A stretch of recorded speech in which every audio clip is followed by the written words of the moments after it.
The Romanian deadlift is my favorite deadlift variation to build the upper back, glutes, and hamstrings. And it's honestly the variation of the deadlift I probably use most often with most people throughout the year, simply because you can use less weight and you get more time under tension, so more gains, less wear and tear. That's important. Most people have a problem with it lighting up their lower back in the beginning when they start doing it. And that's a problem with the setup. So what we're gonna make sure of in this vid is that we're gonna cover how to set it up properly. We're gonna go over some of the common mistakes that you might expect during the actual exercise.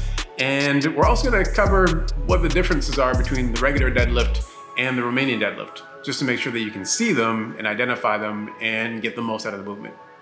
Let's take a second to compare the regular deadlift versus Romanian deadlift. So this is a regular deadlift.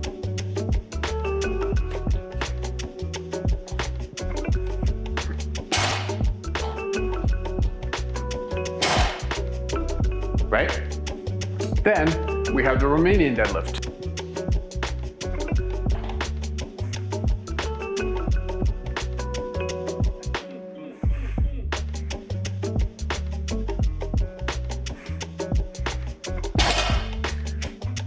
You'll notice is that in both cases, the bar stays close, but my hip stays much higher in the Romanian deadlift than it does in the regular deadlift. That means we get to involve a lot less of the quads in the Romanian deadlift, and most of that work should be through the upper back, the glutes, and the hamstrings. To set up the Romanian deadlift, you're going to reach long, you're gonna bend to the waist, grab the bar, pull it in close, pull the shoulders down away from the ear, and then push the ground away.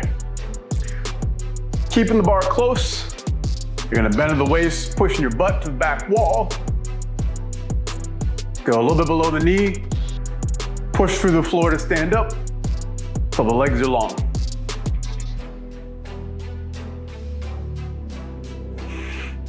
Biggest mistakes I see with the RDL is that as somebody starts to bend over, the bar is gonna wanna get away, and that creates a lot of tension through the it rounds out the upper back and creates tension through the lower back. So it's important that the bar stays as close as possible to the body through the lift.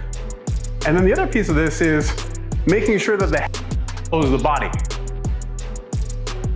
So looking up to the ceiling, I'm not looking down to the ground. I'm making sure that as I bend over, my head follows my body. I can keep my eyes forward. This actually helps to settle the shoulders, but if I try to look up to the ceiling, I lose my upper back position and I get tons of tension to the lower back. So it's important that the head position changes gradually, follows the body as I bend over and I stand up. It's really important in the Romanian deadlift that the bar stays as close to the body as possible. And what that requires is us to really engage our lats. So in order to feel that and what that feeling is that we're looking for, what I want you to do is you're gonna stand tall, you're gonna jam your thumbs into your sides, and you're gonna reach your fingertips through the floor. So reaching as hard as you can. You're gonna open up the palms, so facing forward, and you're gonna keep reaching as hard as you can. There should be tons of tension down your sides. Those are your lats firing.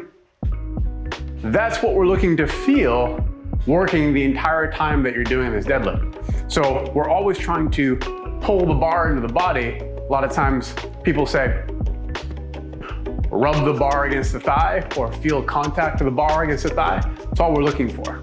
So we're looking for two things: tons of lat tension, and we also want to figure out where we're going to finish at the top.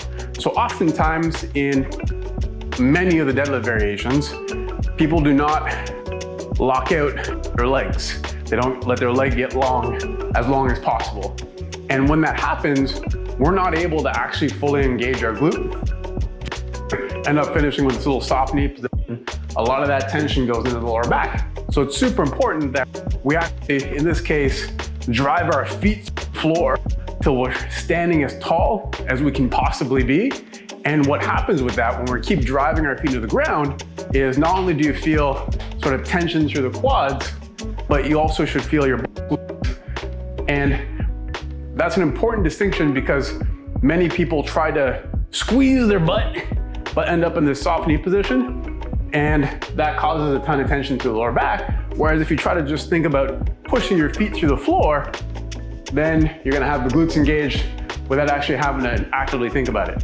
And that's important. So to recap here, make sure that you're reaching long so you have tension along the sides, and that we start where we want to finish, which is legs as long as can be, pushing through the ground so you feel some tension in the butt. If you got some value out of this video, don't forget to like and subscribe for more videos like this. And I'd love to hear what's 1 or 2 things that you took away from this that you can start applying today. Throw it down in the comments. Let me know. All right, that's it. Till next time, stay strong, in shape, in control. Bring it.